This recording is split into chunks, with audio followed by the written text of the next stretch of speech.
C'était aussi à mes yeux une occasion à saisir pour démontrer qu'ensemble, nous sommes beaucoup plus forts et qu'on peut aller encore plus loin.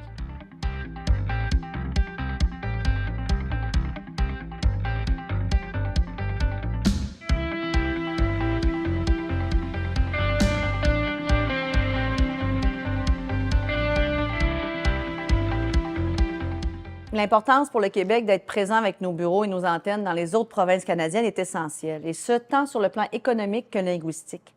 Vous savez, on est la seule province unilingue francophone au Canada et on se doit d'agir comme un leader en la matière.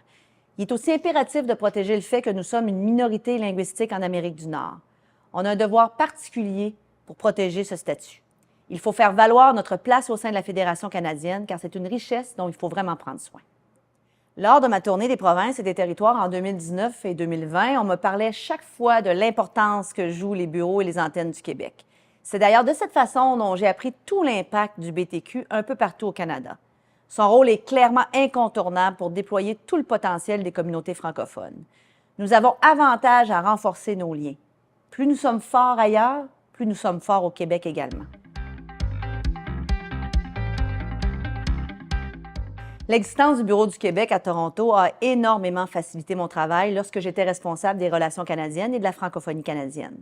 Avoir cette antenne est un élément clé dans le rôle que nous devons jouer pour le développement du système économique propre à la francophonie. Ça facilite grandement le maillage avec les autres communautés francophones hors Québec. Ils connaissent les spécificités de leur milieu et les entreprises en bénéficient grandement.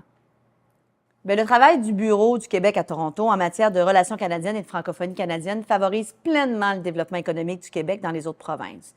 C'est un outil de promotion qui est essentiel, indispensable pour participer activement au développement des marchés francophones. Des chambres de commerce francophones ont d'ailleurs vu le jour grâce au travail effectué par l'équipe du Bureau du Québec à Toronto. Ils font un travail admirable et il faut le souligner.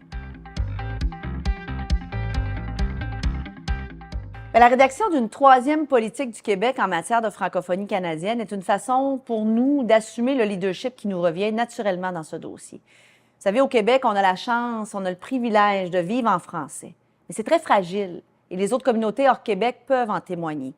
C'était aussi à mes yeux une occasion à saisir pour démontrer qu'ensemble, nous sommes beaucoup plus forts et qu'on peut aller encore plus loin.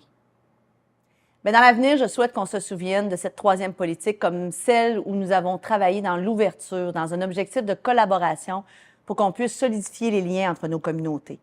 J'aimerais que l'on se souvienne que la politique que nous avons élaborée a été faite par et pour des gens qui ont réellement à cœur notre réalité particulière en tant que francophones. Il faut qu'on se serre les coudes et qu'on continue de travailler avec acharnement pour préserver cette richesse que nous avons. C'est le devoir que nous avons collectivement.